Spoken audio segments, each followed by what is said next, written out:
সরকারি চাকরিজীবীদের বেতন বৃদ্ধি করা হয়েছে। এক্ষেত্রে কোন গ্রেডে কত টাকা বৃদ্ধি করা হলো, চলেন আমরা এখন সেই বিষয়টি সম্পর্কে বিস্তারিত জেনে নিই। সরকারি চাকরিজীবীদের জন্য সুখবর, 2025 অর্থ বছরে নতুন মহার্ঘ ভাতা কার্যকর করা হচ্ছে। অর্থ মন্ত্রণালয়ের প্রস্তাবিত খসড়া অনুযায়ী এবার গ্রেড ভিত্তিক ভাতার হার নির্ধারণ করা হয়েছে। এতে নিম্ন গ্রেডের কর্মচারীরা বেশি হারে ভাতা পাবেন, আর উচ্চ গ্রেডের কর্মকর্তাদের জন্য ভাতার হার অপেক্ষাকৃত কম হবে। সরকারি কর্মচারীদের জন্য প্রস্তাবিত মহার্ঘ ভাতার হার নিচে দেওয়া হলো। প্রথম থেকে তৃতীয় গ্রেড মূল বেতনের 10% পাবেন।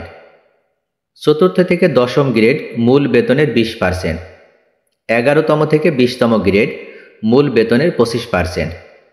তাহলে ভিউয়ার্স, আশা করি আপনারা বুঝতে পারছেন যে এবার সরকারি কর্মকর্তা কর্মচারীদের 1 থেকে 20তম যে গ্রেডগুলো আছে এটাকে 3 ভাগে বিভক্ত করা হয়েছে, এবং এই 3 ভাগের মহার্ঘ ভাতা প্রথম থেকে তৃতীয় ওনারা মূল বেতনের সাথে 10% পাবে, চতুর্থ থেকে দশম এটা 20% হবে, এবং 11 থেকে 20তম গ্রেড হবে 25%।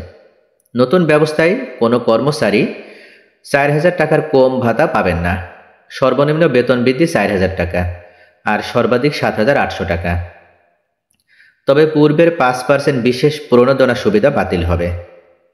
অর্থ মন্ত্রণালয়ের তথ্য অনুযায়ী সবকিছু ঠিক থাকলে ফেব্রুয়ারি মাসের বেতনের সঙ্গে মহার্ঘ ভাতা প্রদান শুরু হবে। জনপ্রশাসন মন্ত্রণালয়ের সিনিয়র সচিব মোখলেসুর রহমান জানিয়েছেন, এটি 30 জুনের মধ্যে ঘোষণা করা হতে পারে। মহার্ঘ ভাতা প্রদানের জন্য রাজস্ব খাতে খরচ কমানোর চেষ্টা করা হচ্ছে, তবে উন্নয়ন বাজেট থেকে কিছু অংশ সমন্বয় করে এই ভাতা প্রদান করা হবে, যা উন্নয়ন প্রকল্পে প্রভাব ফেলতে পারে।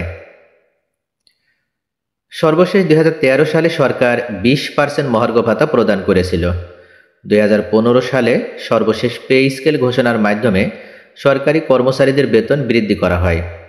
বর্তমানে প্রায় 14 লাখ সরকারি কর্মচারী ও পেনশনভোগী রয়েছেন যাদের এই ভাতা সরাসরি প্রভাবিত করবে। মহার্ঘ ভাতা বেসরকারি চাকরিজীবীদেরকে আসলে কোনো প্রভাব পড়বে?